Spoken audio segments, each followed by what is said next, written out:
A day in my life as a working mom nga Sabado na ka-day off. Hi, hello, good morning. For today's video kay wala ko lutoon. Nag-andam ra kog pamahaw day kay na ako ilakaw karong adlaw. Syempre di man ta pwede mo lakaw nga wala tay giandam pagkaon dira aday. Sa kadalaga kay mo lakaw ra kag walay lutoon. Hala nagyaw-yaw. Anyway, simple ra ni ako ang giandam sa ilaha guys. This is beef loaf omelette. Ay, super aryat. Ito ay kabalo na magud unsa ni ba? Dinan ako kinahanglan ma-explain da. Unya pagkahuman ni luto na nagdali-dali na ako day kay unsa nang oras kay maligo pa ko. Oh, masig matingala mo na balik ako sa nina. Lain sa magtapis-tapis ko din hingang gabidyo ko. Nidelikit na lang po ko pamahaw dahil gisabayan ko sa kong anak kay nakamata man ni siya una nakahiring. Unya mga pita kay dili kompleto atong adlaw kung watay kapi na unsa ba. Paspas jud akong liho kanina kay nakulbaan jud ko kay action na bedyo dugulan kaganiha. Pagkahuman toothbrush na to ng babaan na kay para dili ta manimahong bulok na bagang. Iw kadamak.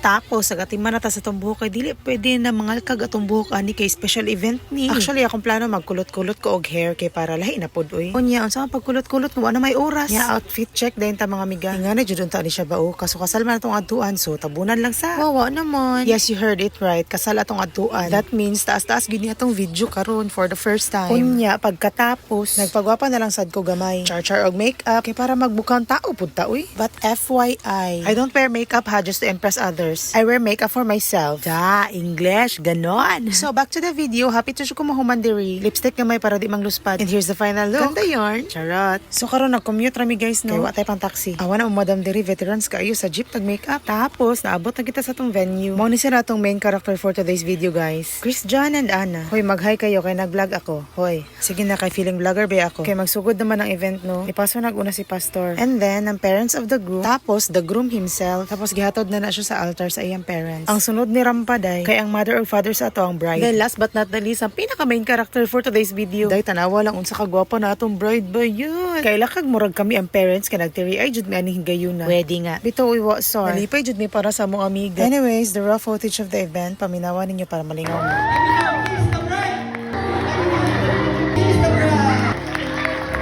I now introduce to you Husband Mr. and Mrs.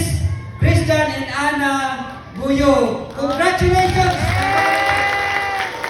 Tapos gisayawan din tag-apat sa apat sa itong mga bridesmaidery. Then atong groomsmen may pajambo hotdog, di pud paulahi. Char kahawd ba? Then atong mga main character is may padagan pa padong stage. Then mao na niya time guys nagisayaw ni groom ang iyang mother. And then si bride po di siyang ka-partner is siyang father, syempre. Awan nilang sayaw diri guys na miss jud ko ni Uda. Nindot kaayo. Pero mas nindot jud ni way makalupig. Mao ni siyang ginatawag na prosperity dance guys. Syempre ulaw pud kayo dili ta mapilog taod no. For bitaw igor ako ni taod. Kay lahi ang nag-sponsor sa sulod ng envelope. Shout out kanimo madam nga nagsulod ang envelope. Babalik sa iyo yan 10 times. And then pagkatapos, cake slicing na sila. Hungitan si Mrs. Tapos hungitan si Mr. Tapos mama.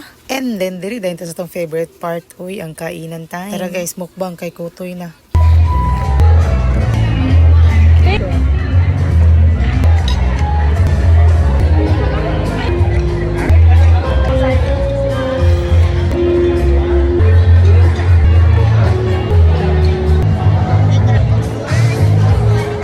Si bride guys, lami kay gising nagpasalamat na siya kay naka-attend mi sa iyang kasal. Kay misido busy ang schedule na isingit daw gihapon. Char, sa artista. Then kani mga higayon na guys kay nahuman na ang event. Nagbaktas na mi pagawas kay nangita mi motor kay pauli naman mi. Unsa pa? Souvenir sa kasal guys, rose para kay Rose. Og maulang to for today. Salamat sa pagtan-aw. Thank you for watching. Amping, bye-bye.